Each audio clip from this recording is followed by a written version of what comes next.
السلام عليكم ورحمة الله وبركاته. اللهم صل وسلم وبارك على سيدنا محمد. ازيكم عاملين ايه؟ يا رب تكونوا بخير. معاكم هنا من قناة يوميات هنا.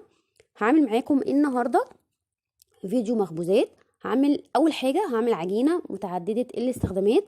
اول حاجة هعملها منها المخبوزات اللي انتوا شايفينها دي، او السمبوسك اللي انتوا شايفينها في الفيديو دي. انا حشياها جبنة.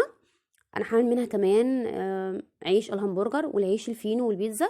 هي كانت ناجحه معايا بنسبه 100%، ما فيهاش اي غلطه. يلا بينا نبدا مع بعض. المقادير: معايا معلقتين خميره فوريه، ومعلقه بيكنج باودر، ومعلقه سكر، وكمان معلقه خل.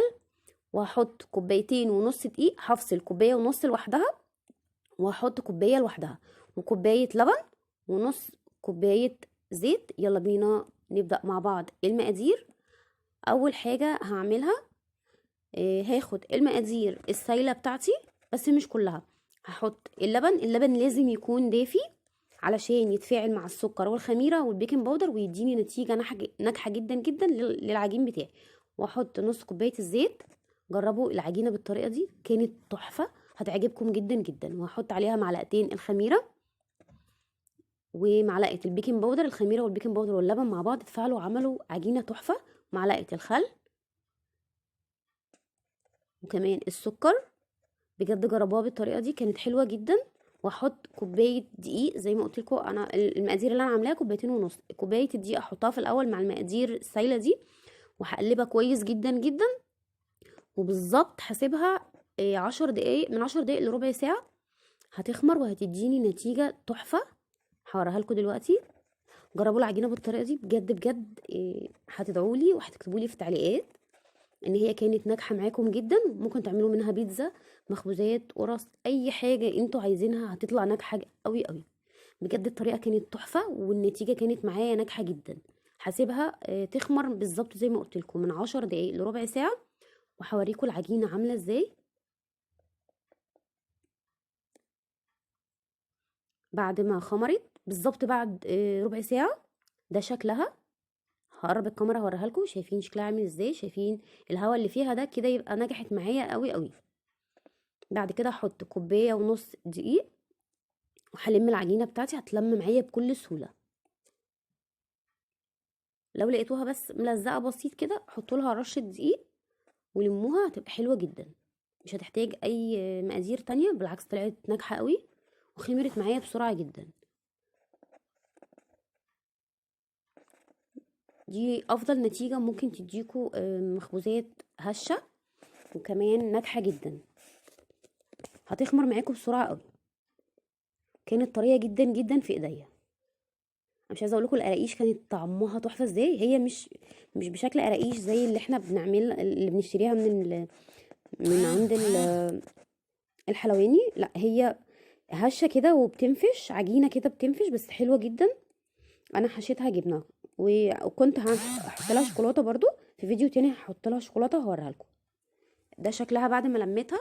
هحطها بقى تخمر بالظبط ساعه، وفتحت عليها كانت حلوه جدا. هغطيها وساعه وهرجع لكم اوريكم علت معايا ازاي. بعد ساعه شايفين شكلها عامل ازاي؟ كانت حلوه جدا وكانت هشه قوي. كانت عامله زي السفنجه بس كانت حلوه حلوه جدا جدا وناجحه بنسبه 100%. افضل طريقه عملت بيها مخبوزات او عجينه. هجيب اي حاجه واحط عليها دقيق وهفرد العجينه بتاعتي. انا شلت نص العجين، هعمل منه عيش فينو، وهعمل كمان عيش همبرجر ان شاء الله. الفيديو اللي جاي هوريه لكم. هفردها كويس جدا. وهعمل بقى شكل السمبوسك اللي انتوا شفتوه. هجيب اي حاجه عندكم وهتعملوا بيها شكل قلب، شكل دايره، اي حاجه انتوا عايزينها. انا هعملها بشكل دايره. القطاعه دي حلوه جدا جدا بجد، انجزت معايا جدا. وطلعت العجينه معايا بكل سهوله، او الشكل اللي انا عايزاه. في منها شكل القلب وشكل تاني زي ما انتوا عايزين. الموجود عندكم، اي حاجه موجوده عندكم اعملوا بيها. وبقيه العجينه هفردها تاني وهعمل بيها برضو كل الزيادات اللي هشيلها.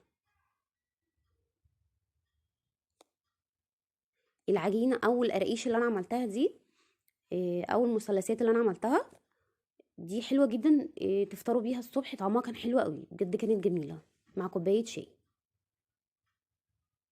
او في العشاء برضو. بس هي كانت بتقرمش وكانت حلوة قوي. كمان حجمها اتضاعف معايا وانا بقليها، هوريها لكم دلوقتي. وانا بحطها ولما اطلعها من النار هشيل الزيادات وهفردها مرة تانية. هعمل بيها برضو مثلثات تانية.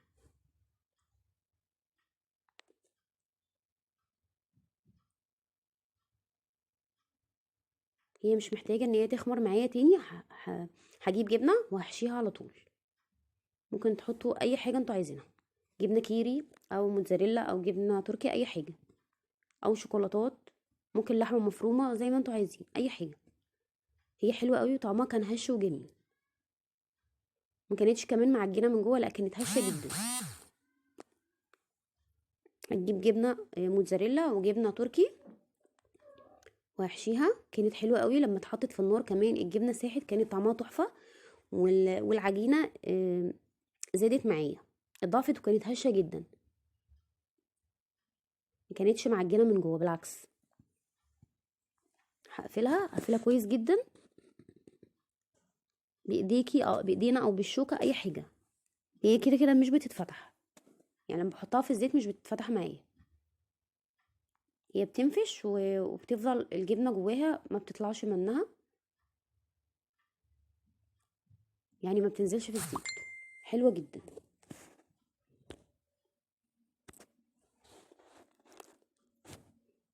هي عجبت ولادي جدا جدا.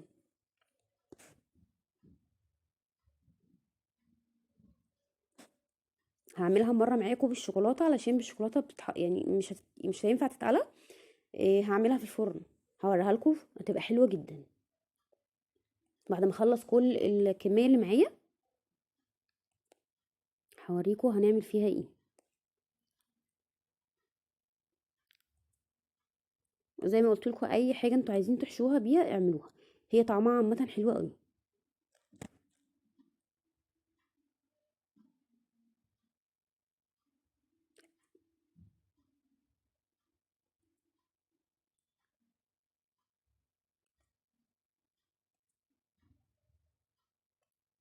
بعد ما خلصتها هحط طاسة على النار، بس هخلي النار متوسطة، مش هخليها عالية، علشان ما تتحمرش ومن جوه تبقى نية. هعملها على نار هادية، هحطها كلها واحمرها. هتنفش معايا جامد جدا وهتاخد لون بسرعة قوي. عشان كده بقول لكم حطوها على نار متوسطة. ده شكلها بعد ما حجمها ضاعف معايا وكانت هشة جدا،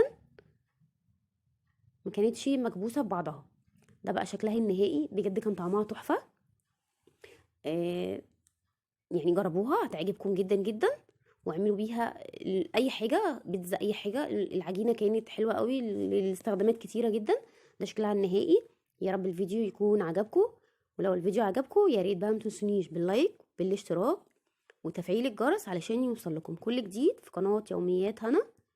اشوفكم ان شاء الله الفيديو اللي جاي هيعجبكم جدا. هتوحشوني. والسلام عليكم ورحمه